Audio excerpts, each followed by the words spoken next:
بسم اللہ الرحمن الرحیم۔ آج ہمارا ٹاپک ہے جی سیکولرزم ان انڈین کانسٹیٹیوشن اور دیر از نو سیکولرزم ان انڈین کانسٹیٹیوشن، اکثر سوال آ جاتا ہے۔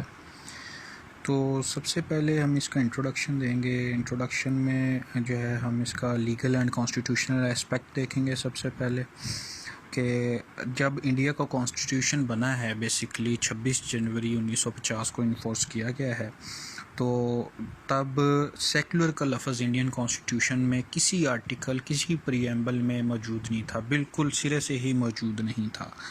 بلکہ یہ لفظ جو تھا یہ انڈیا کوئی ایک آئین ساز اسمبلی کا رکن تھا مسٹر کے ٹی شاہ، اس نے اس لفظ کو استعمال کرنے کی تجویز پیش کی تھی، آئین میں انکارپوریٹ کرنے کی تجویز پیش کی تھی تاکہ اقلیتوں کو جو ہے وہ تحفظ مل سکے for the safety of minorities. لیکن جو ایک میجورٹی طبقہ تھا وہ اس لفظ کو شامل کرنے سے گریزا رہا اور اس کو آئین میں شامل نہیں کیا گیا، بھاری اکثریت نے اس کو مسترد کر دیا۔ اگر ہم مثلا موہن داس کرم چند گاندھی کے بارے میں دیکھیں تو اس کا بھی ایمفیسائز یہی تھا، اور اس نے باقاعدہ یہ کہا تھا کہ the Congress should develop this great country as a whole as a democratic secular state where all citizens enjoy equal rights entitled to the protection of state irrespective of the religion to which they belong۔ یعنی بغیر مذہب کے اور بغیر کسی اور جو ہے اس امتیاز کے تمام سٹیزنز جو ہیں وہ ایک ریاست پیٹرونیج میں ہونے چاہیے، ان کی پروٹیکشن میں ہونے چاہیے، ریاست کی پروٹیکشن میں، اور انڈیا کو ایک سیکولر ڈیموکریٹک اسٹیٹ ہونا چاہیے۔ یعنی اس نے اپنی خواہش کا اظہار کیا تھا اور اس پر اس نے ایمفاسائز بھی کیا تھا۔ لیکن انڈین کانسٹیٹیوشن جب بنا ہے تو اس میں سیکولر کا لفظ نہیں تھا۔ ہاں البتہ کچھ ایسے قوانین یا کچھ ایسے آرٹیکلز ضرور ہیں جو کہ انڈین کانسٹیٹیوشن کی نوعیت جو ہے وہ سیکولر ٹائپ بنا دیتے ہیں، ان کا ہم ذکر کرتے ہیں بعد میں۔ یعنی سیکولر کا لفظ تو استعمال نہیں کیا، لیکن ایسی کچھ دفعات ہیں جن میں یہ چیزیں درج ہیں کہ شہریوں کے درمیان جو ہے وہ مذہب کی بنیاد پر کسی قسم کا کوئی فرق نہیں رکھا جائے گا، اور حکومت اور عدالت کی ذمہ داری ہوگی کہ وہ شہریوں کے تحفظ کے لیے مؤثر کردار ادا کریں، ٹھیک ہے۔ لیکن اور اسی طرح سے اگر ہم سیکولرزم کو سب سے پہلے تو سیکولرزم کی ڈیفینیشن دیکھ لیں تو یہ basically secularism is a belief that religion should not play a role in government, education or other public parts of society. This belief is called secularism، کہ ریاست جو مذہب ہے اس کو گورنمنٹ، ایجوکیشن اور other public parts of society میں کوئی کردار نہیں ملنا چاہیے۔ یعنی بیسیکلی اگر شارٹلی دیکھا جائے تو separation of religion and state is called secularism. اور مزید اس کو تھوڑا سا اگر ڈیفائن کرنا ہم چاہیں تو ہم کہہ سکتے ہیں کہ the religion is a private and personal matter and followers of all religions must be treated equally in a secular state. Secular state کی نشاندہی ہی یہ ہے کہ وہاں پر جو ریلیجن ہوتا ہے وہ پرائیویٹ میٹر ہوتا ہے، اسٹیٹ کا اس سے کوئی تعلق نہیں ہوتا، اسٹیٹ کا اپنا کوئی ریلیجن نہیں ہوتا، کوئی سرکاری مذہب نہیں ہوتا، اور اسٹیٹ جو ہے وہ ریلیجیس معاملات میں مداخلت نہیں کرتی۔ تو secularism is a mode of governance in which state remains neutral in religious matters and is not supposed to tilt in favour of a particular religion. اس کو مزید ڈیفائن کیا تھا 1947 میں امریکی سپریم کورٹ میں مقدمہ گیا تھا جس میں ریاست اور مذہب کی حدود کو علیحدہ کرنا تھا۔ تو اس میں احکامات جاری کرتے ہوئے انڈین سپریم کورٹ نے کہا تھا کہ کوئی بھی وفاقی اکائی یا وفاقی حکومت کوئی ایسا اقدام نہیں کر سکتی جس سے کسی چرچ کو منظم کیا جا سکے یا کسی ایک مذہب کو کسی دوسرے مذہب پر ترجیحی بنیادوں پر فروغ حاصل ہو سکے۔ تو اسی نظریے کو لے کر بھارت نے بھی اپنے آئین میں ریاستی دستور میں متعارف کروانے کی کوشش کی۔ مثلا یہ وہاں پر موجود ہیں شکیں کہ حکومت کسی مذہبی ادارے کی مالی معاونت نہیں کر سکتی، کسی خاص مذہب کی ترویج کے لیے کوئی ٹیکس نہیں عائد کیا جا سکتا، اور سرکاری اسکولوں اور کالجوں میں مذہبی تعلیم نہیں دی جائے گی۔ اب کانسٹیٹیوشنلی، یعنی یہ کانسٹیٹیوشنل اسپیکٹ ہے کہ کانسٹیٹیوشنلی اگر دیکھا جائے same is the case with کہ جو ریاست کا ہیڈ ہے اور حکومت کا ہیڈ ہے، یعنی پرائم منسٹر اور جو ان کا پریزیڈنٹ ہے اور جو سپورٹرز ہیں اس کے وہ بھی یہی کلیم کرتے ہیں کہ انڈیا ایک سیکولر اسٹیٹ ہے. اس کلیم کے جو سپورٹرز ہیں وہ یہ آرگومنٹ ہی دیتے ہیں کہ ہم نے اپنی ریاست کے جو صدر یا وزیر اعظم کے لیے کوئی کنڈیشن نہیں رکھی کہ وہ ہندو ہی ہو یا کسی ایک خاص مذہب سے تعلق رکھتا ہو. اور ایسا ہوا بھی ہے کہ سکھوں میں سے, مسلمانوں میں سے ان جو امپورٹنٹ پوزیشنز کے اوپر لوگ تعینات بھی ہوئے ہیں. لیکن جب ہم پریکٹیکل اسپیکٹ پر آتے ہیں, پریکٹیکلی دیکھتے ہیں, تو ہمیں جو سیکولرزم ہے وہ اس کی عملی صورتحال جو ہے اس سے یکسر مختلف نظر آتی ہے. دوسرا یہ کہ سیکولرزم کا جو لفظ ہے یہ ابھی انٹروڈکشن کے اندر ہی ہم لکھ سکتے ہیں کہ یہ بیسیکلی جو ہے 42 امینڈمنٹ ہوئی تھی انڈین کانسٹیٹیوشن میں, جو کہ 1976 میں اندرا گاندھی نے کروائی تھی. اور ورلڈ سیکولر جو ہے اس کو انڈیا کے کانسٹیٹیوشن کے پریمبل میں, اس کے افتتاحیہ کے اندر جو ہے شامل کیا گیا ہے. اور اس کی بنیاد پر اس کو بہت زیادہ کریٹیسزم کا بھی سامنا کرنا پڑا اندرا گاندھی کو, اور اس کو ایکسپلینیشنز دینی پڑی تھی اس ٹرم سیکولر کی کہ سیکولر سے کیا مراد ہے. تو یہاں سے آپ اندازہ لگا سکتے ہیں کہ انڈین سوسائٹی یا اسٹیٹ جو تھی وہ شروع سے ہی ڈیوائڈ تھی کہ اس کو سیکولرزم جو ہے وہ اڈاپٹ کرنا چاہیے یا نہیں کرنا چاہیے. بہرحال اس کے پریمبل نے آفٹر امینڈمنٹ جو ہے انڈین کانسٹیٹیوشن کو ایک سیکولر کانسٹیٹیوشن بنا دیا ہے لیگلی. بٹ پریکٹیکلی ہم دیکھتے ہیں کہ is there any type of secularism اور ناٹ. جب ہم پریکٹیکلی دیکھتے ہیں تو ہمیں یہ ساری دفعات جو ہیں یہ صرف تحریر ہی نظر آتی ہیں, ان کا جو نفاذ ہے وہ ہمیں نظر نہیں آتا. کیونکہ خاص طور پر بی جے پی کے دور حکومت میں جو اقلیتیں ہیں, خاص طور پر مسلمانوں کے ساتھ جو وحشیانہ سلوک کیا گیا ماضی میں اور جو ہو رہا ہے, وہ بھارتی سیکولرزم پر ایک بہت بڑا سوالیہ نشان ہے. اور اسی طرح پچھلی دہائی میں تقریباً 2 دہائیاں پہلے جو ہے عیسائی پادریوں کو نہ صرف جلا کر مار دیا گیا بلکہ ان کے چرچ بھی جو ہے وہ ہندو جنونیت سے محفوظ نہیں رہے. تو اگر انڈیا کا ان کا جائزہ لیں تو کئی حوالوں سے سیکولر اصولوں سے واضح انحراف دکھائی دیتا ہے. مثلا انڈیا کا جو سرکاری نام ہے وہ ہندوؤں کی مذہبی کتاب سے اخذ کر کے بھارت رکھا گیا ہے. اسی طرح سے انڈیا کے جھنڈے پر دھرما چکرا کا نشان بھی ہندو جنونیت اور بالادستی کا مظہر ہے. اور بندے ماترم جیسے گانے کو, جو کہ کنٹروورشل ہے, اس کو قومی خزانے کا درجہ, قومی ترانے کا درجہ دینا بھی سیکولرزم سے مذاق دکھائی دیتا ہے ہمیں. اسی طرح سے جو انڈیا کی کچھ سابقہ حکومتیں ہیں وہ کچھ عرصے سے جو ہیں ہندوازم کے فروغ اور مندروں کو فنڈنگ کے حوالے سے بھی کام کر رہی ہیں. اور اسی طرح سے شیو سینا, بجرنگ دل جیسے گروپوں کی سرکاری سرپرستی کرنا بھی انڈیا کے سیکولرزم ہونے پر ایک سوالیہ نشان کھڑا کرتا ہے. ہم ان جنرل دیکھتے ہیں کہ why India is not a secular state. تو سب سے پہلے جو چیز آ جاتی ہے کہ وہ ہے کہ different laws for Hindus, Muslims and Christians, یا کہہ لیں گے different laws for different communities. اس میں سب سے پہلے یہ ہے کہ ایک جو سیکولر اسٹیٹ ہوتی ہے نا, اس میں ایک سنگل سیٹ آف لاز ہوتا ہے. مثلا یورپ کے جتنے بھی ویسٹرن کنٹریز ہیں ان کا ایک سنگل سیٹ آف لاز ہوتا ہے, یورپین کوڈ آف لا ہوگا. تو یہاں پر انڈیا میں ہم دیکھتے ہیں کہ ہندو کوڈ بھی علیحدہ ہے جو کہ ہندوز, سکھس اور بدھسٹ کو ڈیل کرتا ہے, اور مسلم پرسنل لا علیحدہ ہے, کرسچن پرسنل لا علیحدہ ہے. اس کا مطلب یہ ہوا کہ جو پارسی ہیں اور ہندوز ہیں, مسلم اور کرسچنز ہیں, ان کا پراپرٹی کا انہیریٹنس کا معاملہ ہو یا میرج, ڈیورس اور دیگر معاملات ہوں, ان میں ہر مذہب کے قوانین ڈیفرنٹ ہیں اور انڈیا میں یہ چل رہے ہیں. تو ایک طرح سے جو ہے یہ ایک ڈیفرنٹ اسپیکٹ ہے. ایسا یورپین سیکولرزم میں تو نہیں ہوتا, وہاں پر تو سیم سیٹ آف لاز ہیں. تو یہ ایک چیز جو ہے اس کو قابل اعتراض بنا دیتی ہے. اس کے بعد گورنمنٹ کنٹرول آف ٹیمپلز ہے. ہم پہلے پڑھ چکے ہیں کہ جو مثلا امریکن سپریم کورٹ نے بھی جو فیصلہ دیا تھا کہ ریاستی جو مذہبی جتنی بھی مذہبی مقامات ہیں ان میں ریاست کوئی کسی قسم کی کوئی مالی معاونت نہیں کرتی, اس کی ترویج نہیں کرتی, کسی قسم کی کوئی اسٹیٹ پیٹرونیج نہیں ہوتی. لیکن گورنمنٹ جو ہے وہ Hindu religious and charitable endowment act کے تحت انڈیا کی گورنمنٹ جو ہے وہ نہ صرف ٹیمپلز کو کنٹرول کرتی ہے بلکہ ٹیمپلز کو ٹیک اوور بھی کر سکتی ہے اور ان کی ٹیریٹریز کو اور ان کے ایسٹس کو بھی استعمال کر سکتی ہے. اسی طرح سے اسلامک سینٹرل وقف کونسل جو ہے اس کو بھی جو ہے اس کے اوپر بھی اپنا انفلوئنس رکھ سکتی ہے گورنمنٹ. ہاں البتہ کچھ عام طور پر جو مسجدیں اور چرچز ہیں ان کو آٹونومی دی ہوئی ہے.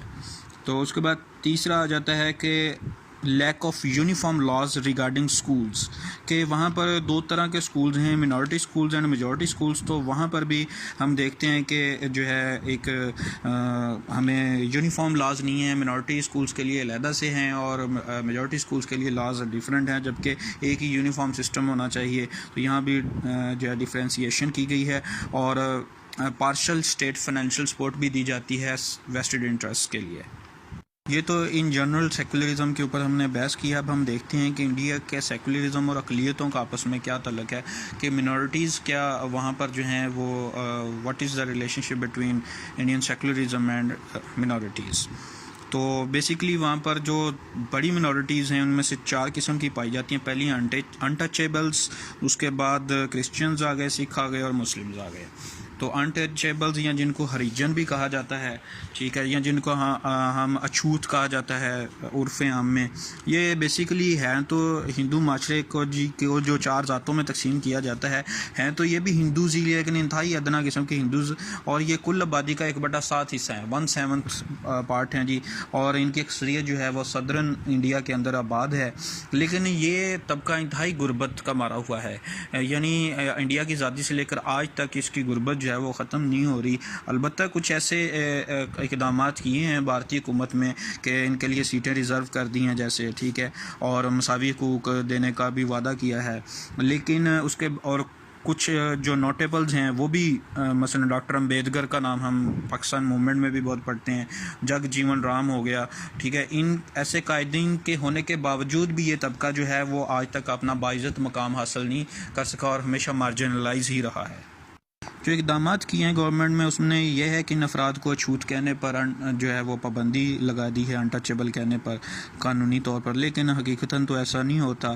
عملی طور پر تو اگر حکومت ان کے لیے کوئی مراعات کا اعلان کرتی بھی ہے تو یا کوئی امتیازی پالیسی جاری کرتی ہے ان کی بہتری کے لیے، تو جو ایک انڈین سوسائٹی جو ان کا سمجھ لیں کہ جو بڑی ذاتیں ہیں وہ اس چیز کو قبول نہیں کرتی. وہ ان کو کم تر درجے کے حوالے سے ہی اپنے دھرم کا حصہ مانتے ہیں. تو یہ بڑی ہیٹروجینس ٹائپ سوسائٹی ہے ان کی. اور اسی طرح سے تو جب یہ طبقہ جو ہے، جب یہ کلاس جو ہے اس سے متنفر ہو کر اس سارے سسٹم سے، ہندو کاسٹ سسٹم سے متنفر ہو کر اسلام یا کرسچینٹی کی طرف آتی ہے، تو بھی انہیں اپنی جان اور مال کا نقصان اٹھانا پڑتا ہے. تو یہ مثلا جو ان کے جو لیڈرز ہیں ان کا یہ خیال ہے کہ جو آزادی اور جو تحفظ ان کو انگریز حکومت میں حاصل تھا وہ ان کو بعد میں آزاد بھارت کے اندر کبھی بھی حاصل نہیں ہو سکا. اب ہم کرسچنز کی بات کرتے ہیں. تو جو کرسچنز ہیں وہ بھی انڈیا میں اسکیٹرڈ ہیں، but majority of them is settled in South India. اور جو ہے آزادی کے بعد سے آفٹر انڈیپینڈنس جو ہے جو مشنری ہیں کرسچن مشنریز، ان کو بہت بڑا مصائب کا سامنا کرنا پڑ رہا ہے. مثلا آزادی سے پہلے برٹش گورنمنٹ میں تو مشنریز بڑا فریلی کام کرتے تھے، لیکن بعد میں بڑا ان کے مصائب کا سامنا کرنا پڑا. زیادہ تر ان کے جو کام ہوتے ہیں وہ تعلیمی اور خیراتی کام ہی ہوتے تھے، لیکن ان کاموں کو بھارتی مفادات کے نیشنل انٹرسٹ کے خلاف گردانا گیا آفٹر انڈیپینڈنس. اور بہت ساری مشنریز جو تھیں ان کو بند کر دیا گیا، کیونکہ ہندوز یہ سمجھتے تھے، کیونکہ ہندو میجورٹی ملک ہے، وہ یہ سمجھتے تھے کہ یہ پیسے کے لالچ سے نچلے طبقے کو ہندوؤں سے عیسائی بنا رہے ہیں. تو اس مسئلے پر 1954 میں جو ہے 1954 میں مدھیہ پردیش کی گورنمنٹ نے، اسٹیٹ گورنمنٹ نے باقاعدہ کمیٹی قائم کی کہ وہ اس میں چھان بین کرے. اور اس کمیٹی نے پھر عیسائی مشنریوں کے لیے جو ہے وہ بہت زیادہ مشکلات کھڑی کر دی تھیں. خاص طور پر ناگالینڈ کے اندر ایک عیسائی مشنری کو محض اس لیے بند کر دیا گیا تھا کہ اس کو انہوں نے ملکی وحدت اور سالمیت کے خلاف تصور کیا. اسی طرح سے 1955 میں فیڈرل گورنمنٹ نے یہ قانون بنا دیا کہ صرف ایسی کرسچن مشنریز کام کر سکتی ہیں جو ملکی وحدت اور سالمیت اور ملکی قوانین کے تحت اندر رہتے ہوئے کام کریں گی. دوسرا اہم مسئلہ عیسائی کمیونٹی کا جو ہے وہ تبدیلی مذہب کا ہے. خاص طور پر جب کوئی ہندو عیسائیت قبول کرتا ہے تو ہندو جنونی معاشرہ جو ہے وہ اس کو قبول نہیں کرتا اور اس کی جان و مال کا دشمن ہو جاتا ہے. اور پچھلی دو دہائیاں پہل جو ہے عیسائیوں کی بہت ساری جو ان کی مذہبی مقامات ہیں، ان کی عبادت گاہیں ہیں، ان کو نظر آتش کر دیا گیا صرف اس بنیاد پر کہ وہ پروپیگیٹ کر رہی تھیں عیسائیت کو، ٹھیک ہے۔ اسی طرح سے 1980 سے لے کر آج تک مختلف حکومتوں نے عیسائی مشنریوں کو شمال مشرقی صوبوں میں بالخصوص ناگالینڈ کے قبائل میں کام کرنے سے مختلف ہیلے بہانوں سے روکا ہوا ہے، کیونکہ وہ وہاں کے جو غریب لوگ ہیں ان کو ہندو سے عیسائی بنانے پر کام کر رہی ہیں۔ تو اس کے بارے میں انڈیا کے سابق صدر گیانی زیل سنگھ کا بیان بھی دیکھ لیں کہ اس نے کہا تھا کہ اگر ان عیسائی مشنریوں نے ہندوؤں کو عیسائی بنانے کا کام نہ چھوڑا تو ان کے خلاف سخت اقدامات اٹھائے جائیں گے۔ اب اگر پریکٹیکلی دیکھا جائے تو ہم یہ پڑھ چکے ہیں کہ سیکولرزم کے اندر جو اسٹیٹ ہوتی ہے اس کا مذہب سے کوئی تعلق نہیں ہوتا، religion is totally private affair. اگر کوئی شخص ہندوازم سے اسلام قبول کرتا ہے، اسلام سے بدھ مت میں چلا جاتا ہے، واٹ ایور جو چینج وہ کرتا ہے، اسٹیٹ کو اس میں کوئی کسی قسم کی مداخلت نہیں کرنی چاہیے۔ لیکن یہاں پر ہم اس کے انڈیا کے صدر کا بیان سن رہے ہیں کہ وہ کہہ رہا ہے کہ اگر انہوں نے عیسائی مشنریوں نے یہ کام نہ چھوڑا تو ہم اس کے خلاف سخت جو ہے وہ اقدامات اٹھائیں گے۔ تو فریڈم آف ایکسپریشن یا ٹو پروپیگیٹ ونز ریلیجن یہ بھی ایک کارڈینل پرنسپل ہے سیکولرزم کا، تو یہ بیان اس چیز کے بھی خلاف جاتا ہے۔ تو یہ بیسیکلی جو ہے اگر دیکھا جائے تو ہندوؤں کو عیسائی مشنریوں پر الزام لگانے کی بجائے اپنے معاشرتی اور سماجی ڈھانچے میں اس طرح کی تبدیلی لے کر آنی چاہیے کہ وہاں کے جو سب کاسٹ ہیں، جو ان کی چھوٹی ذاتیں ہیں، جو پست ذاتیں ہیں، ان کو وہ ہندوازم سے عیسائیت یا اسلام کی طرف ان کا آنے کا جو سلسلہ ہے وہ رک جائے، یہ ان کو اپنے سماجی ڈھانچے میں بیسیکلی بنیادی تبدیلی اس کے بارے میں لے کر آنی چاہیے، نہ کہ اس کا ذمہ دار عیسائی مشنریوں کو ٹھہرانا چاہیے۔ اب ہم آ جاتے ہیں سکھوں پر۔ تو سکھ جو ہیں وہ بابا گرو نانک کے پیروکار ہیں۔ بابا گرو نانک نے اسلام سے متاثر ہو کر ہندوازم میں اصلاح کا بیڑا اٹھایا تھا، تو لیکن آزادی کے بعد سکھوں کو ہندو سیکولر معاشرے میں بہت سارے مسائل کا سامنا کرنا پڑا۔ جو پہلا مسئلہ سکھوں کو ہندو قیادت کے ہاتھوں درپیش ہوا وہ گردواروں پر کنٹرول کا تھا۔ تو سب سے پہلے گردواروں پر کنٹرول کا مسئلہ درپیش آیا ہے، تو اس کے بعد کرپان کا مسئلہ آ جاتا ہے کہ سکھوں کے مذہب میں کرپان کو خاص مقام حاصل ہے۔ تو لیکن 1981 میں سکھوں کے ایک گروہ نے وہ کرپان کو سفر کرتے تھے، انہوں نے ایک طیارہ ہائی جیک کر لیا کرپان کی وجہ سے، تو اس کے بعد انڈین گورنمنٹ نے جو ہے کرپان پر پابندی لگا دی کہ وہ فلائٹس میں جانے سے پہلے جو سکھ ہے وہ ہوائی سفر سے پہلے کرپان فضائی عملہ کے حوالے کریں گے۔ تو یہ اس کے بارے میں بھی وہ سکھ کرٹیسائز کرتے ہیں کہ کسی ایک خاص گروہ یا کچھ لوگوں کی جو ایکٹ ہے اس کی بنیاد پر آپ پوری کمیونٹی کو جو ہے ان کے مذہبی معاملات میں مداخلت نہیں کرنی چاہیے ریاست کو۔ تو باقی 60 کے عشرے میں ہمیں ایک امتیازی سلوک کی بنیاد پر سکھوں میں ایک موومنٹ بھی نظر آتی ہے جو کہ خالصتان کی تحریک ہے ماسٹر تارا سنگھ کی قیادت میں۔ اور یہ جو خالصتان موومنٹ تھی یہ اس کی تحریک جو تھی 1980 میں ماسٹر تارا سنگھ کی وفات کے بعد تھوڑی سی کمزور ہوئی، لیکن 1980 کی دہائی میں پھر زور پکڑا اور خالصتان کی تحریک میں 2 گروہ بن گئے، ایک جو آزاد خود مختار خالصتان چاہتا تھا اور دوسرا گروہ انڈیا کے اندر رہتے ہوئے داخلی خود مختاری کی بات کرتا تھا۔ لیکن ماسٹر تارا سنگھ کی بیٹی راجندر کور نے سکھوں کے مطالبات کو بڑے بھرپور انداز سے پیش کیا اور ہندو معاشرے کے سیکولرزم کے کھوکھلے پن کو بے نقاب کیا۔ اس نے اس بات کو بھی تسلیم کیا کہ محمد علی جناح نے ہندوؤں کے تعصب کو دیکھتے ہوئے ہی الگ ملک کا مطالبہ کیا تھا۔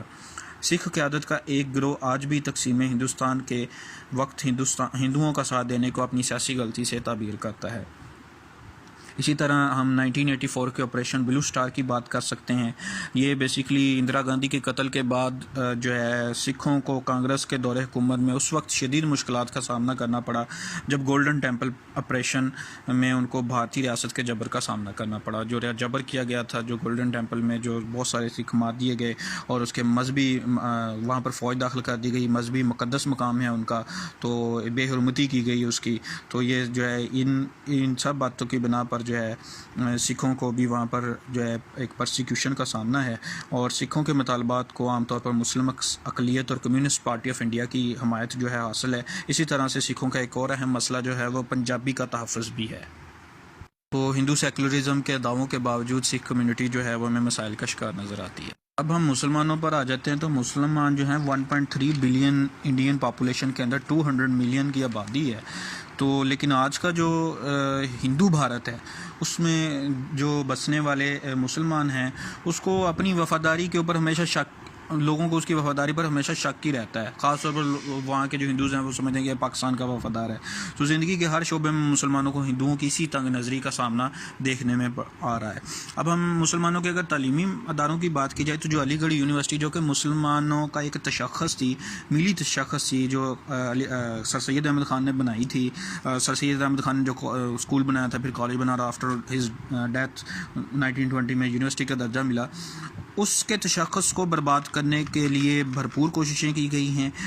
وقتاً فوقتاً یونیورسٹی کے دستور میں ایسی تبدیلیاں کی گئی ہیں کہ اس کا مسلم تشخص تباہ ہو کے رہ گیا ہے. اب 1965 کے ایکٹ کے تحت اس یونیورسٹی میں صرف مسلم کا لفظ ہی باقی بچا ہے، باقی وہاں پر مسلم کام کوئی نہیں بچا. اسی طرح سے قبرستانوں کی بات کی جائے، گریو یارڈز جو ہیں، تو وہ حالانکہ 1976 میں سپریم کورٹ جو ہے وہ یہ فیصلہ کر چکی ہے کہ جو گریو یارڈز ہیں ان کی زمین جو ہے وہ ذاتی استعمال میں نہیں، کوئی بھی نہیں استعمال کر سکتا، لیکن جو سوسائٹی ہے وہ انڈر اسٹیٹ پیٹرونیج جو ہے جی وہاں پر قبضے کر لیتی ہے، تعمیرات کی جاتی ہیں، قبریں مسمار کر دی جاتی ہیں. یہ بڑا مسئلہ ہے وہاں پر. اسی طرح سے ہم دیکھتے ہیں تعلیمی مسئلہ نئی نسل کو ہے کہ انڈیا کے آئین کے تحت ریاست کا تو کوئی مذہب نہیں ہے، لیکن جو ہندو مذہب ہے اس کو قومی ثقافت کے طور پر اجاگر کیا جاتا ہے، متعارف کروایا جاتا ہے. مسلمان بچوں کو ہندو ثقافت کے نام پر جو ہے ہندو مذہب کی طرف جو ہے وہ ایک حساب سے جو ہے راغب کیا جاتا ہے، اور اس طرح سے مسلم جو یعنی تعلیمی نظام کے اندر انٹرفیئرنس کر کے جو ہے باقی ایک طرح سے سیکولر کریکٹر کو جو ہے وہ نقصان پہنچایا جا رہا ہے، ریاست کے سیکولر کریکٹر کو. اس کے بعد ہم ہیڈنگ دیکھ سکتے ہیں the rise of Hindutva and communal politics, کہ ہمیں کمیونل پالیٹکس اور ہندوتوا کا رائز نظر آتا ہے کس فارم میں کہ راشٹریہ سویم سیوک سنگھ، شیو سینا، بجرنگ دل اور سنگھ پریوار جو تنظیمیں ہیں، ان کا جو وہاں پر امپورٹنس حاصل کر جانا ہے یہ سیکولرزم کو ایروڈ کر رہا ہے. اس کی ایروجن شروع ہو چکی ہے، اس کو بہت تیزی سے جو ہے ایروجن کر رہا ہے. اور جو بی جے پی اور کمیونل الائز ہیں انہوں نے پہلی دفعہ 1998 میں پار حاصل کی، اور جو بی جے پی کا ماڈریٹ فیس تھا جی وہ 2014 میں بالکل ٹرانسفارم ہو گیا جب ایک آرک کمیونلسٹ اور former C M Gujarat Narendra Modi came into power and begin erasing not only the Muslim legacy of India but also challenging secular face of his country. نہ صرف اس نے مسلم جو لیگیسی تھی چلی آ رہی ثقافت اس کو ختم کرنے کا ٹھیکہ اٹھا لیا، بعد میں ہم یہ بات کریں گے بھی، بلکہ اس نے اپنے سیکولر فیس بھی کنٹری کا جو ہے اس کو تباہ کرنا شروع کر دیا. تو secularism is a myth, major realities to prove، اس کے بارے میں میجر آرگومنٹس ٹو پروو ہم ہیڈنگ دے سکتے ہیں. تو سب سے پہلا جو ہوتا ہے جی وہ ہے کہ in secular order state is supposed to remain neutral and prevent religious persecution. State neutral رہے اور ریلیجیس پرسیکیوشن نہ کر. لیکن جب ہم بابری مسجد کی بات کرتے ہیں تو اس کو ڈیمولش کر دیا گیا تھا جو کہ 16 سینچری کی ہے، اور اس کو ایودھیا کے اندر جو ہے 6 دسمبر 1992 کو ہندو فنیٹکس نے جن کو لیڈ کیا ایل کے اڈوانی نے جو کہ بی جے پی سے تھا، انہوں نے اتر پردیش کے اندر اس مسجد کو جو ہے وہ ڈیمولش کیا. کیونکہ وہ کہتے تھے یہ جی رام ٹیمپل کی جگہ پر بنائی گئی تھی، رام ٹیمپل کو گرا کر بنائی گئی ہے. تو اس حوالے سے جو کانگریس ہے وہ تب دہلی گورنمنٹ یعنی مین سرکار گورنمنٹ جو تھی وہ کانگریس کی تھی، اس کا رول بڑا پرورٹڈ سا ہے، بڑا عجیب سا ہے کہ اس نے مائلڈ سے ایکشن لیا ہے. اس نے جسٹ جو اسٹیٹ گورنمنٹ تھی بی جے پی کی اس کو سسپینڈ کیا، ڈسمس کیا، لیکن جو افینڈرز تھے جنہوں نے ڈیمولش کیا تھا ان کو کوئی سزا نہیں دی گئی، اور نہ ہی ڈیمولش کرنے کا جو پروسیس تھا اس کو روکا گیا. بعد میں یہ معاملہ جو ہے وہ ایودھیا کے ہائی کورٹ میں گیا. ایودھیا کے ہائی کورٹ نے 2010 میں اس کے بارے میں فیصلہ دیا جی کہ جو زمین ہے 2.77 ایکڑ زمین ہے، یعنی 3.25 ایکڑ کہہ لیں، اس کو سپلٹ کر دیا جائے، دونوں میں بانٹ دیا جائے. لیکن اس کے خلاف سپریم کورٹ میں اپیل کی گئی، تو سپریم کورٹ نے اس کے خلاف 9 نومبر 2019 میں ججمنٹ دی ہے، جس کے اندر انہوں نے ڈسپیوٹڈ لینڈ کو جو کہ 3.25 ایکڑ ہے اس کو جناب گورنمنٹ کے ہینڈ اوور کر دیا کہ گورنمنٹ ایک ٹرسٹ بنائے گی. اور وہ ٹرسٹ کیا ہوگا، یعنی یہاں پر آپ دیکھ لیں کہ گورنمنٹ کی انٹرفیئرنس دوبارہ سے آ گئی ہے کہ گورنمنٹ کی سپرویژن میں ٹرسٹ بنے گا، اور ٹرسٹ بنائے گا رام جنم بھومی ٹیمپل کہ رام پیدا ہوا تھا جس مندر میں، اور اس ساری زمین جو ہے اس ٹرسٹ کو دے دی جائے گی. بدلے میں مسلمانوں کو کہیں اور جگہ پر 5 ایکڑ زمین دی جائے گی سنی وقف بورڈ کو، جہاں پر وہ اپنی مسجد بنا سکتے ہیں. تو یہ ایک کنٹروورشل سا فیصلہ ہے جس نے سیکولرزم کو مزید داغدار کر دیا ہے. سپریم کورٹ نے جو ہے وہ مزید جو ہے اس جو ڈیمولیشن کی ہوئی تھی اس کو بھی اگینسٹ لا قرار دیا ہے، اور یہ بات پروو کرتی ہے کہ جو ججمنٹ ہے with surge in national Hindu nationalism اور جنگوازم، ہم کہہ سکتے ہیں کہ India is not a secular state. اسی طرح سے ہم بات کریں گے outbreak of communal riots in Gujarat in February 2002۔ Shiv Sena کے گنڈوں نے اور بہت سارے فنیٹک ہندوز نے جو ہے وہ ہزاروں سینکڑوں مسلمانوں کا مسیکر کیا، قتل عام کیا تھا 2002 میں گجرات کے اندر، اور اس نے مزید شیٹر کر دیا جی میتھ کو، کہ انڈین نیشنلزم اور سیکولرزم کے میتھ کو مزید جو ہے وہ شیٹر کر دیا۔ Not only Muslims but also Christians and Sikh minorities felt insecure due to surge in Hindu nationalism under state patronage. State patronage یعنی جو گجرات کا جو اس وقت کا سی ایم تھا وہ نریندرا مودی تھا، اس نے بالکل انڈر ہز پیٹرونیج یہ کام ہوا تھا، جس کی بنا پر اس کا یو ایس میں داخلہ بھی ممنوع تھا۔ اس کے بعد ہم ایڈنگ دے سکتے ہیں rise of Narendra Modi an ardent Hindu nationalist with an utter anti Muslim bias, یعنی انتہائی مسلمانوں کے خلاف یہ جو ہے یہ جانبداری رکھتا ہے۔ تو یہ 2014 میں پرائم منسٹر بنا ہے، اس کے بعد 2019 میں بنا ہے۔ تو گجرات ریئٹس کے اندر اس کی جو انوالومنٹ ہے with Shiv Sena supremo Bal Thackeray is well known, بڑا مشہور ہے کہ اس کا گجرات کے جو معاملات ہیں اس میں اس کا ہاتھ تھا۔ He and his Hindu fanatic companions want to get rid of baggage of secularism as they call it۔ وہ اس کو سیکولرزم کو بیگیج آف سیکولرزم کہتے ہیں، اور اس کے ہندو فنیٹک جتنے بھی ہیں وہ اس سیکولرزم سے جان چھڑانا چاہتے ہیں۔ وہ جواہر لال نہرو کو رسپانسبل قرار دیتے ہیں، جو جموں اینڈ کشمیر کا اسپیشل اسٹیٹس کانسٹیٹیوشن میں اکارڈ کیا گیا تھا اس حوالے سے، اور اس کی بیٹی کو مورد الزام ٹھہراتے ہیں جو وہ سیکولر کا لفظ 1976 کی ترمیم میں لے کر آئے، اور اب انہوں نے کیا کیا جی کہ انہوں نے مسلمانوں کی 1000 سالہ جو تاریخ ہے مسلم رول کی، اس کو ایروڈ کرنا شروع کر دیا، وہاں سے مٹانا شروع کر دیا۔ اسی کو لے کر ہم نیکسٹ ہیڈنگ دے سکیں گے آبلیٹریٹنگ اسلامک لیگیسی، کہ جو مودی گورنمنٹ ہے اس کی ٹاپ پرائرٹی ہے کہ شہروں کے اور ایسے روڈوں کے نام بدلنا شروع کر دیے، ایئرپورٹس کے نام بدلنا شروع کر دیے جو کہ مسلم دور کی یاد دلاتے ہیں یا جن کے اردو نام ہیں، جیسے الہ آباد، احمد آباد، اورنگ آباد، بریلی، آگرہ اور کانپور کا نام بدلنے، ایون حیدرآباد کا نام بدلنے کی ایک موومنٹ ہمیں دیکھنے کو ملتی ہے۔ الہ آباد کا نام تو بدل کے پریاگ راج رکھ دیا گیا ہے، اسی طرح سے احمد آباد کا جو ہے کرناوتی رکھ دیا گیا ہے۔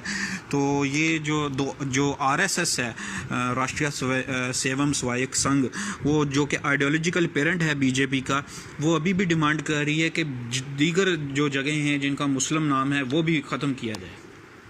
اس کے بعد ہماری ہیڈنگ ہوگی the new surge of communal riots and state persecution of Muslims especially after civil جو citizen amendment act and N R C جو نیشنل رجسٹریشن رجسٹر سرٹیفکیٹ ہے ان کا، اس حوالے سے۔